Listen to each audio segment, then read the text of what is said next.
안녕하세요. 법률로 마음을 치유하는 김영용 법무사입니다. 오늘은 개인회생 결정 받고 돈을 3년 동안, 길게 5년 동안 법원에 열심히 잘 냈어요. 그런데도 면책 불허가를 받는 분들이 생길 수가 있습니다. 과연 어떤 경우에 내가 변제금까지 다 잘 냈는데도 면책을 받지 못하는 경우가 생길 수 있는지 알아보도록 하겠습니다.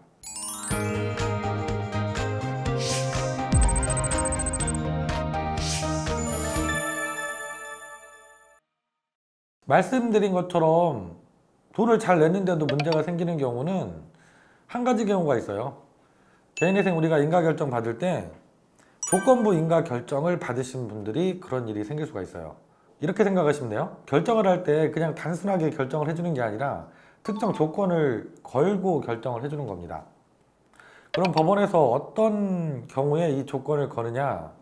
소득이 의심스럽다고 생각되는 경우에 조건을 붙일 수 있다고 생각하시면 돼요.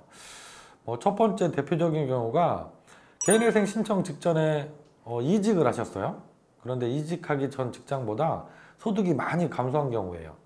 이럴 때는 당연히 법원에서 개인회생 변제금 조금 내려고 일부러 소득을 줄인 건 아닐까 의심할 수도 있겠죠. 그리고 두 번째로는 최근에 취업하신 경우입니다. 최근에 취업을 했거나 최근에 개업을 하셨어요. 근데 소득이 상대적으로 낮은 직장을 구했거나 아직 개업을 하셨는데 소득이 너무 낮은 경우예요. 또 이런 경우도 있을 수 있어요. 그분이 특정 업종에 직장을 다닌다고 서류가 들어왔는데 일반적으로 그 해당 업종의 평균 소득보다 훨씬 적은 급여를 받는다고 신고가 들어온 경우, 이럴 때도 조건부 인가 결정이 날 수가 있습니다. 그리고 인가결정이 나는 또 중요한 요소가 앞에 말씀드린 그런 사유들이 있어야 되고요. 거기에 더해서 변제율이 너무 낮은 경우입니다. 앞에서 말씀드린 사유들이 있더라도 변제율이 높게 신청이 들어오면 굳이 조건을 붙이지 않습니다. 그런데 앞에 말씀드린 그런 사유도 있는데 또 변제율도 낮다. 그러면 조건을 붙여서 인가결정을 할 수 있는 확률이 훨씬 높아지죠. 그러면 이렇게 조건부 인가결정을 받았을 때 어떤 조건들을 붙이느냐? 조건은 회생위원마다 좀 다양하게 존재를 하는데요. 대표적으로는 소득 신고 의무를 부과합니다. 그래서 1년에 한 번씩 법원에 소득 자료를 새로 제출하고 소득이 증가했으면 증가된 소득만큼 변제금을 더 높여서 내겠다고 변제 기간을 변경해서 다시 제출해달라. 이런 조건을 많이 붙이죠. 그리고 이직을 했을 경우에 새로운 사업자를 만들었을 경우에도 법원에 신고를 해달라는 조건도 많이 붙이고 계세요. 그러면 이 조건을 그 의무를 이행하라고 법원에서 붙였는데 변제기간 돈은 잘 내고 있었지만 이 조건을 이행하지 않은 경우에는 어떻게 될까요? 그러면 바로 문제가 생길까요? 그렇진 않아요. 법원이 매년 1년에 한 번씩 소득신고를 다시 해라 조건을 붙였는데도 이분이 변제하면서 1년, 2년, 3년 될 때까지도 이 조건 이행을 하지 않아요. 그렇다고 법원에서 알아서 당신 조건 의무를 이행한 날짜가 지났는데 신고를 안 했으니까 해라 라고 보존 공고를 해주면 좋을 텐데 법원이 그렇게 하고 있지는 못합니다. 그러면은 조건을 이행하지 않아도 문제없이 다 잘 되는 것이냐?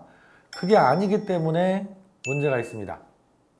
우리가 개인회생 변제금을 변제기간 동안 잘 납부를 하시고 마지막에 거쳐야 되는 단계가 있어요. 법원에 면책 신청을 하셔야 됩니다. 간단하지만 한 장짜리 신청서거든요. 이걸 제출해 주셔야 법원에서 면책에 대한 심리를 하시고 나서 면책 결정이라는 걸 해줘야 최종적으로 내가 3년 동안 갚고도 갚지 못한 나머지 빚을 탕감받게 되는 거죠. 그런데 이 단계에서 문제가 생겨요. 내가 돈을 3년 동안 잘 내고 법원에 드디어 면책 신청을 했습니다. 근데 조건부 인가결정을 받으셨던 분은 조건을 이행하지 않았다고 하면 그때 법원에서 보존 공고를 냅니다. 당신은 우리가 결정할 때 1년에 한 번씩 소득 신고를 다시 하라고 조건을 붙여서 그 의무를 이행하라고 했는데 돈은 잘 냈지만 조건을 이행하지 않았다. 그러니까 지금이라도 그 조건을 이행해라. 그래서 3년 동안 소득 변경된 자료를 제출하고 또 3년 동안 재산이 변경된 내역이 있으면 그 자료를 제출해라. 이렇게 보존 공고를 면책 신청을 하면 그때 내버립니다. 만약에 이분이 조건을 이행하지 않았지만 3년 동안 소득이 변동이 크지 않다. 그리고 재산도 크게 늘어난 게 없다. 그러면 내라는 자료만 내면 문제없이 면책 결정을 받겠죠. 근데 문제는 원래 신고를 했으면 소득이 많이 올라서 1년에 한 번씩 변제계획 변경 신청을 하고 돈을 더 냈어야 되는 경우에 해당되는 분이라고 하면 면책 전에 원래 당신은 조건을 이행했으면 얼마 정도 돈을 더 냈어야 되니까 그 돈을 한꺼번에 다 내라. 그래야만 면책 결정을 해주겠다. 이렇게 보정 공고를 하시는 거죠. 이 소득이 많이 늘어서 법원에서 마지막 면책 신청했는데 그때 내라는 돈이 아주 커서 그 돈을 내지 못해서 면책을 받기가 너무 어려워지는 그런 사정이 생기는 분들이 생길 수가 있습니다. 그래서 오늘 결론은 조건부가 결정을 받으셨다면 꼭 기억하고 계셨다가 법원에서 명한 그 조건, 의무를 매년 한 번씩 꼭 이행해서 서류를 제출해 주셔야 된다. 그렇지 않으면 마지막 그냥 통과되는 게 아니라 면책 신청을 하고 그 단계에서 아주 큰 문제가 생길 수 있다. 이거 꼭꼭 기억하시고 잊지 마시고 꼭 조건, 의무를 이행하는 서류를 매년 제출해 주셔야 합니다.